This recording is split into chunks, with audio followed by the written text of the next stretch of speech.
During the Second World War, armies fought not only with bullets and tanks, but with food, fuel, and endurance.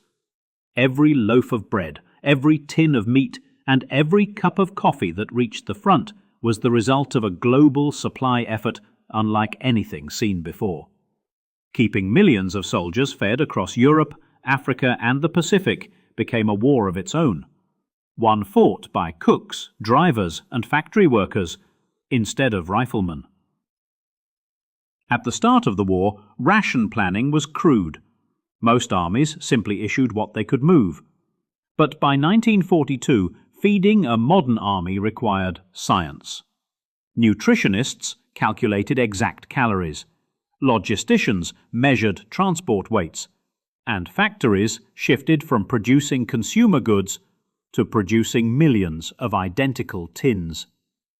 The United States created the A, B, C, and K rations, each for different conditions. The K ration, introduced in 1942, became the symbol of the American soldier. It came in a small cardboard box that fit in a pocket and contained a can of meat, crackers, instant coffee, sugar, gum, and cigarettes. It provided about 3,000 calories per day, barely enough for the demands of combat, but it kept the men moving. British troops relied on the Compo pack, designed for 10 men for 24 hours. Inside were tins of tea, biscuits, bully beef, jam, and sometimes chocolate or oatmeal. It was plain, heavy, and predictable, but it worked. Tea was the heart of the British ration. Soldiers boiled it whenever possible, even under fire.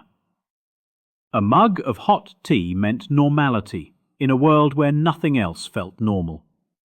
On the front lines there were no dining halls, no kitchens, and often no tables. Men ate wherever they could, crouched behind rubble, sitting on helmets, or lying in muddy trenches. Helmets became cooking pots. Bayonets served as skewers. Tin lids doubled as spoons. Meals were quick, silent, and usually cold. Warm food was rare and treasured. A can of beans heated over a candle could feel like a feast. As the Allies advanced through France after D-Day, the challenge shifted from feeding garrisons to feeding armies on the move. Each division consumed hundreds of tons of food every day.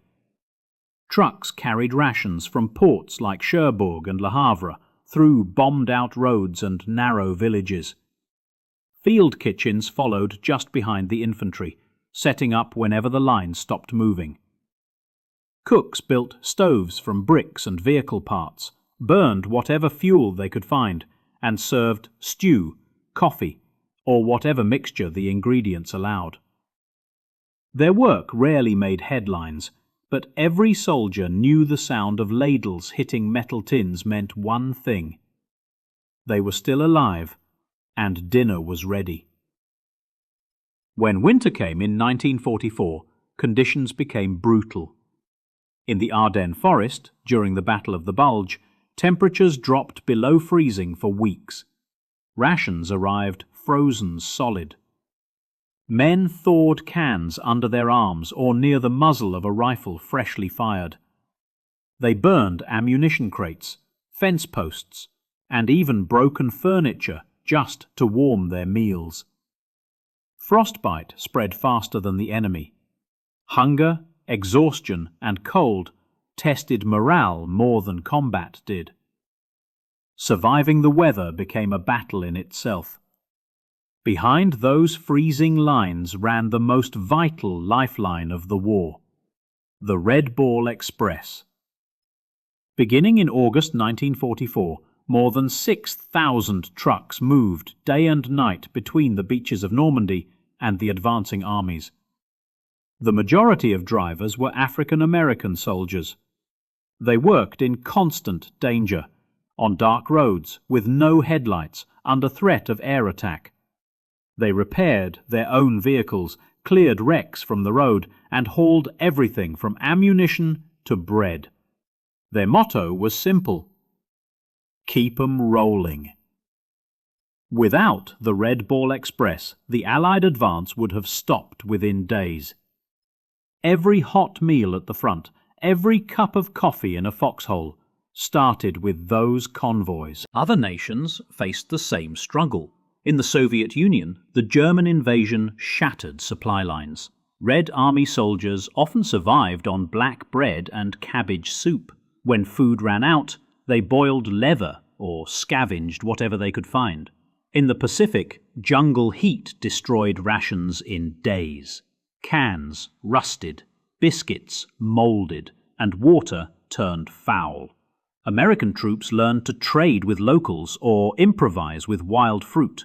Japanese soldiers suffered even worse shortages, sometimes living on a handful of rice a day as supply routes collapsed. For them, starvation was a constant companion. By 1945, feeding an army had become an industrial operation. The Allies built massive depots, refrigerated trucks, and floating bakeries to produce bread near the front. A single bakery ship anchored off the coast of Italy baked 100,000 loaves a day. Trains moved milk, meat, and vegetables from Britain and North Africa to Europe. For the first time in history, armies used nutrition as a weapon. Strong men fought longer. Tired men lost faster.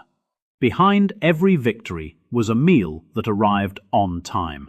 When the war finally neared its end, soldiers thought less about medals and more about home. Letters from the front mentioned food almost more than anything else. One American wrote, "Tell Mum I'd give anything for her stew and a real cup of coffee." Another British private said, "If we win, it'll be because of tea." When peace came, many men's first request was simple: a warm meal at a real table.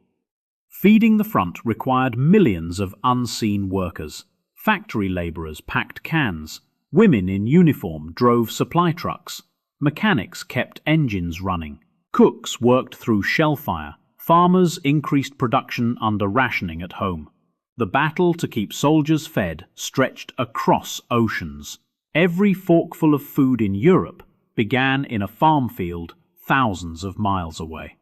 Today, surviving rations tell that story. Rust-stained tins marked US Army 1944 still sit in museums.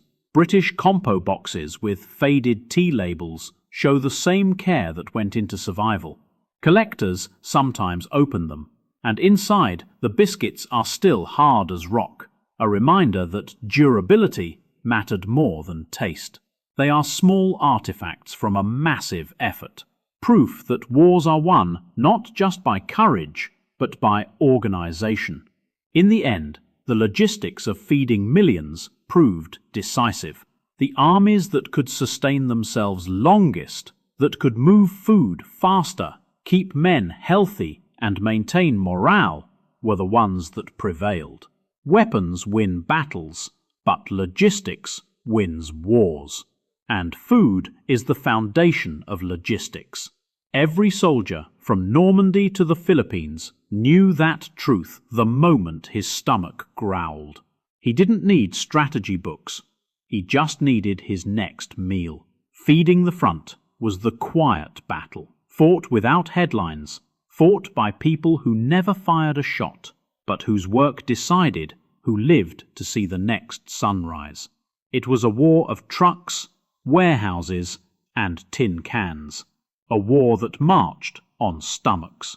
And it was won not only by generals or heroes, but by cooks, drivers, and ordinary workers who kept the world's largest army alive.